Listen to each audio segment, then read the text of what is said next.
Thank you very much for joining us today, Nicolas Maennling of GIZ, to discuss the Regional Cooperation Program for the Sustainable Management of Mineral Resources in the Andean region. I think you have a lot to tell us about how technology and sustainability stakes can be combined for better and more positive impact of mining for all. And thank you for sharing your thoughts with us today. Well, thanks a lot for the invite. Let me try and share my screen.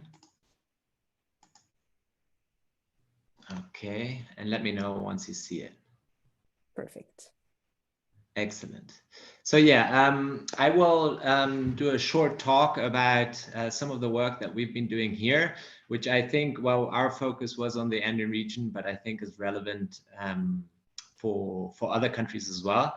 And the title of the presentation is Avoiding the Not in My Backyard Backlash by Merging Technology and Sustainability Drivers to Benefit Mining Regions. Just to give a little bit of context and background to where we're coming from. So you already mentioned the project that I work at, which is a mouthful. So we abbreviate it to MINSES. And it's a German cooperation project together with the Economic Commission for Latin America and the Caribbean, ECLAC, here in the region. And that's why I'm also greeting you from Santiago de Chile today.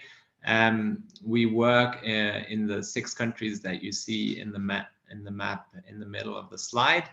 And apart from working with the UN here in the region, we also work with the BGR, which is the Federal Geosciences Institute for Natural Resources in Germany.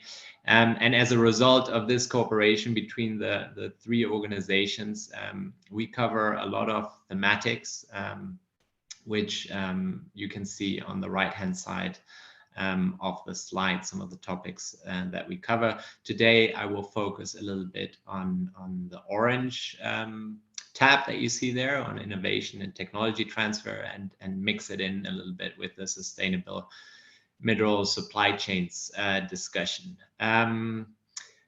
When maybe also worth highlighting that depending on the field and area of work, we work with different stakeholders. So with governments, a big focus and on laws and regulations.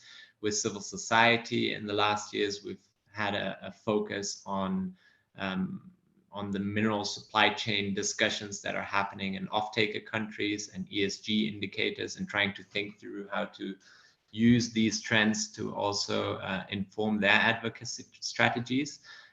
With the private sector, we've been doing a lot around voluntary sustainability initiative and trying to link them with some of the actions that they're doing on the ground to improve development outcomes, and also with academia. So we try, apart from, let's say, mix them and have them talk to each other depending on the areas of work, we choose whom we work with.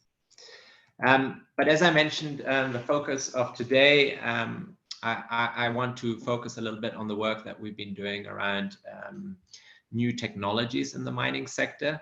And this is part of a broader work that has been done by the IGF, which is called New Tech, New Deal. And I encourage you to have a look at that on the IGF website. We essentially supplemented the work that they've been doing, which essentially tries to assess the technology impacts on mining countries.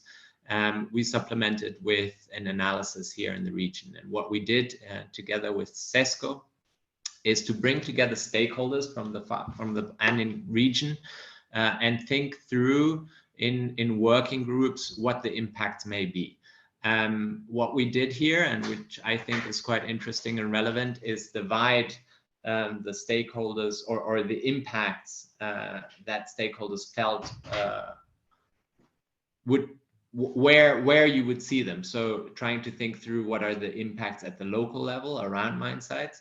What are the impacts on mining capitals, like here Antofagasta, for example, and what are the impacts on metropolitan regions?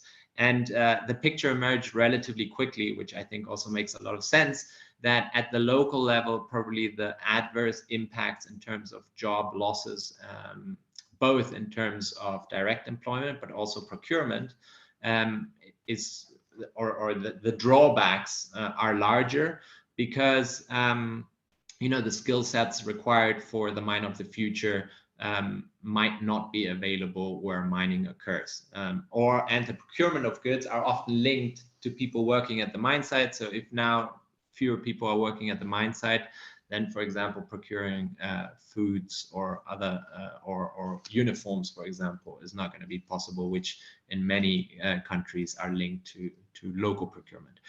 And the impacts are probably different at mining capitals and metropolitan areas like Santiago de Chile, where technology firms and startups have a potential to now play a role in the sector. So a lot more positive if you go to metropolitan areas. And then another not surprising result of that work is that if you coordinate some of this transition with public policies and work together within companies, but also with public sector, you probably can create a lot higher value than if each one works on their own and doesn't prepare for this transitions. One other conclusion, which I think is interesting from that work, was that it makes sense to take a more holistic view of the technology drivers and merge them with some of the sustainability drivers that we're seeing in the mining space. And for that, in a second phase, we picked out the 5 areas that are highlighted on the right-hand side of the slide, which essentially is shared use water infrastructure investment, nature-based solutions, electrifying mine trucks, circular economy issues, and carbon clubs within the region. And these essentially, what we then did is to create working groups within these 5 fields to identify opportunities in the Andean region, to see what the potential is in working groups that were composed of experts on the topic with experts or people working in the mining sector. And the results from this will be published shortly, but I will give you a brief sneak peek of some of the findings. So and I'll highlight 3 here. One was on shared use water infrastructure investments. So as I mentioned before, one of the drawbacks of the digitalization and automation of the sector may be that in mining regions, you'll have less direct employment and less indirect employment through procurement. But if you take new approaches, especially here between Santiago de Chile and Lima, which is very dry and one of the biggest copper producing regions in the world, you see that there are a lot of desalination plants in the pipeline that are linked to mining projects. And if you could coordinate these and ensure that these investments not only serve the mine site, but can also serve other actors where mining occurs, then you have a potential to actually create a lot of new work opportunities, particularly in the agriculture and husbandry sectors. So by essentially merging, this sustainability strand with some of the strategies of how to develop new projects here in the north of where I'm sitting, there is potential to create a lot more employment than a mine site could offer, or could ever offer. A second example around circular economy comes from a company here that produces grinding balls, which are used to crush minerals and crush rocks to get out the minerals.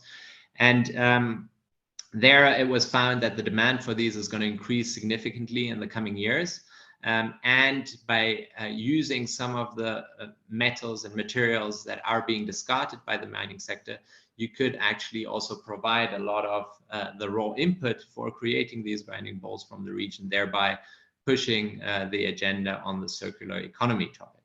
And at the regional level, the electrification of mining trucks, what I think is a very interesting opportunity is that it was estimated that about 3,500 large-scale mining trucks operated in Peru and Chile alone, which is a significant proportion of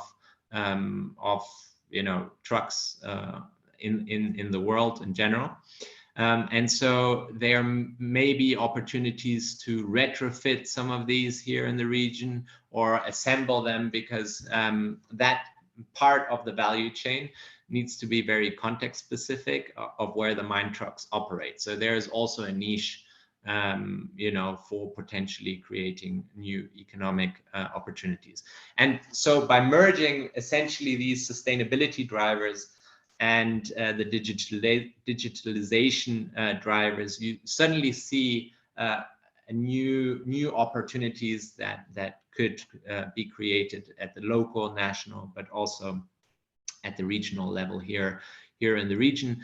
And so I thought, I think, you know, that this is probably the way that we need to go, because I think, you know, the message that has been sent out that mining is required to drive forward the energy transition because of the minerals that are needed, and needs to be complemented by showing that future mining projects contribute to economic development, sustainable economic development where mining occurs, to obtain or retain the social license to operate, which in many of the countries here in the Andean region is currently, you know, being disputed whether the mining sector is really the way to go in future years.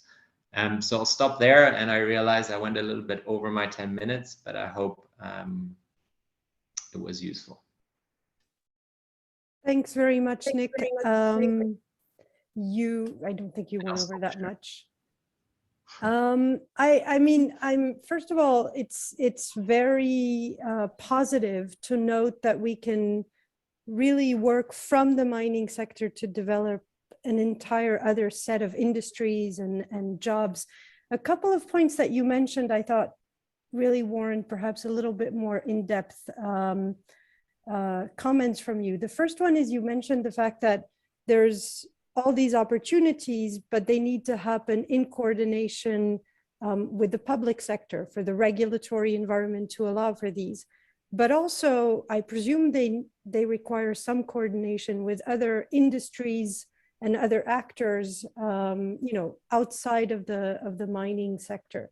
So how do you build those bridges? And are there any lessons or elements of interest that you can observe in your region that you think could be pertinent worldwide to actually spread this kind of positive reindustrialization work around the mining sector?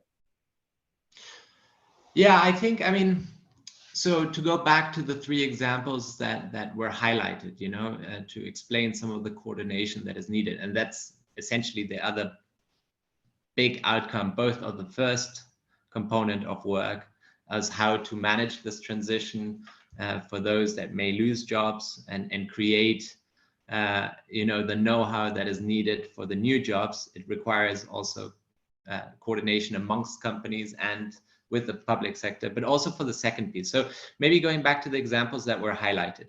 For the shared use water infrastructure investment, I mean, it's not really a new technology, but it is a new approach, I think, of how mining has been done, at least here in the north of Chile and south of Peru, whereby, you know, each one got their license to build their desalination plant, and then they operate that. And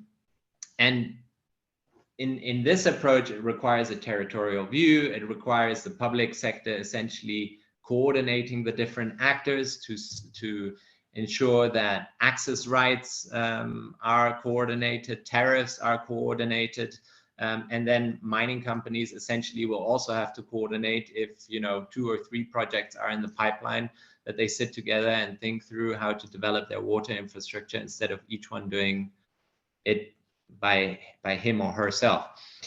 Similar with the circular economy topic. So right now, some of the laws and regulations here in the regions are not actually designed that you can take some of the residues that are used in mining. You can't use them as inputs in other industries.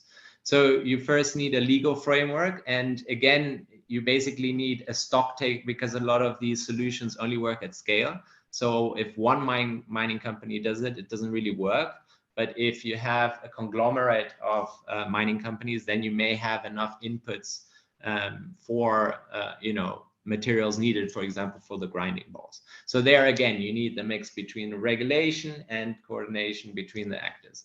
And well, I think in all these different niches and examples that we worked on, that was one of the main message, that the individual subtopics require coordination, and then at the broader scale, you also need to put these dots together to ultimately explain how mining as its whole, because the public is not interested in each of these specificities. They're basically interested, okay, what is in it for us? Why should we support this sector?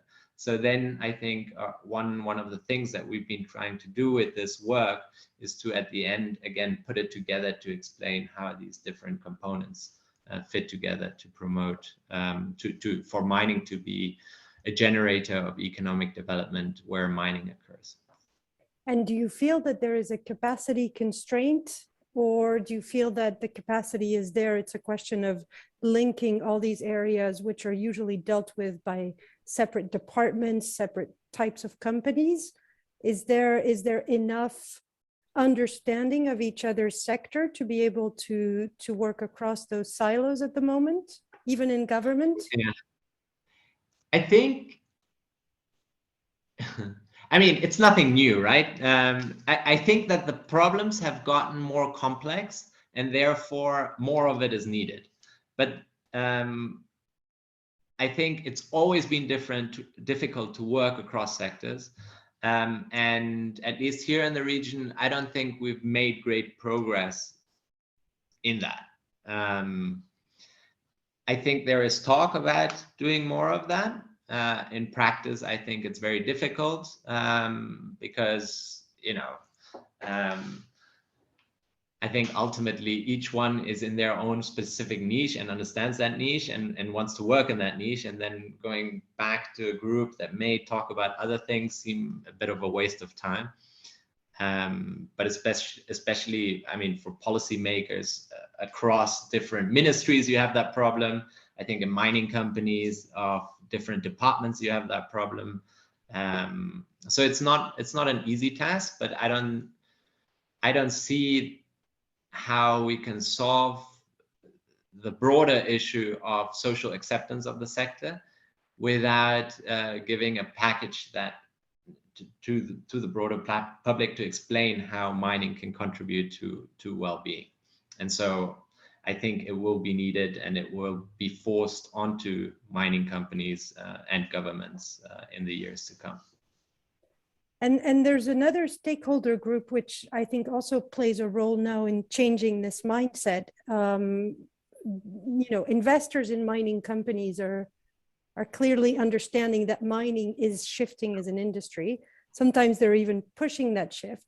But the rest of the mineral supply chain is also now really putting a lot of scrutiny on the mining sector, whether we're talking about, all of the environmental and human rights due diligence, or more generally, a real willingness to ensure that mining is able to meet the demand and the challenges of the green energy transition and a much more responsible view of the entire mineral supply chain. So are you connecting this, development approach with how investors or the mineral supply chains are changing their own expectations of mining? Yeah, I think, here in the region, I think that has been one of the most interesting changes that we've seen, is essentially off-takers, either due to voluntary standards, but also due to regulations in countries like Germany or Europe that are putting in place due diligence regulations, not only on conflict minerals, but more broadly on due diligence about human rights in their value chains. So you do suddenly see a change here in the region because off-takers are placing more importance on it.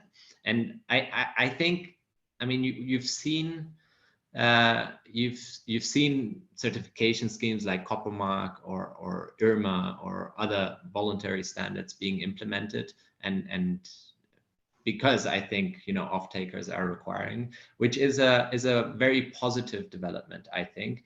I think the next step, and this goes a little bit of how to link, let's say this part of the work with the due diligence work is, and you know, a lot of the due diligence work is focused on negative externalities.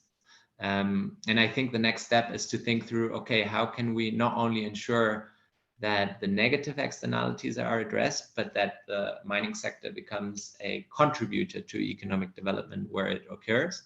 And that to me is kind of the next step here, because if you only focus on the negative things, then you will still not have the social acceptance where mining occurs. Because I mean, if I right now live next to a construction site, and so they try to minimize the noise, they try to minimize, you know, the trucks that are on the road, but I still don't want the construction site to be next to me. So I can just imagine if this would be a never-ending construction site and I would never get something out of it, that, you know, it must feel similar to mining impacted communities, that, you know, ultimately the goal for them is to see the positive impact apart from addressing the negative impact. And I think that's exactly the point of discussing mining and the just transition as a single topic, because they are intrinsically linked. Well, Nicolas, thank you so much for this discussion, and we look forward to hearing more from Minsus, and we'll look forward to your next publication, and thanks for the sneak peek. Great. Thanks a lot for the invitation. Much appreciated. appreciated. Thank you very much.